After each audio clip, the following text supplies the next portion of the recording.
થવાની બધાને ખબર હોય રૂપાળા થઈને આવ્યા છે, બ્યુટી પાર્લરમાં જઈને આવ્યા છે. કાંઈ આવડા ઘૂસતા પાપીનું ના હોય થોડા, અને લાલ સોળ થોડા ગાલ હોય, એ બધાને ખબર પડે આ છોટાડ્યું કાંઈ ગમે એ. હાવ લોહી નીકળ્યા હોય એવા હોઠ થોડા હોય દુનિયામાં, માપના હોય રાતા, પણ કઈ એટલા બધા થોડા લાલ હોય. એ તો બધાને ખબર હોય. પછી એને એ જે ભૂહું હોય એની મુની કરી જાવ એટલે એ તો ધોળું હબાન જ દેખાતું હોય.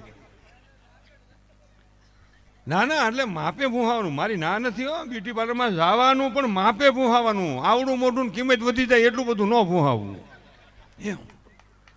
હમણાં અમારે એક હગારની લગ્ન હતા, તમે લગ્નમાં ગયા તો દીકરીઓ ઇનોવા ગાડીમાં બ્યુટી પાર્લર વાળાને ત્યાર થઈને આવ્યું.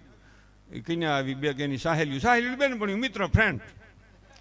તો મારાથી એક વર્ષ મોટા મારે બે ભાભી થાય, એ હોતું ત્યાં કડક હાડી ફેરીને ખરાડ ખરાડ ખરાડ કરતા. મેં કીધું ભાભી તમે ક્યાં ગયા હતા? છોકરી તો તૈયાર થવા કીધું કે મનસુખભાઈ ટાણે તો થોડુંક ખામો નમો કરાવવું જોઈએ ને.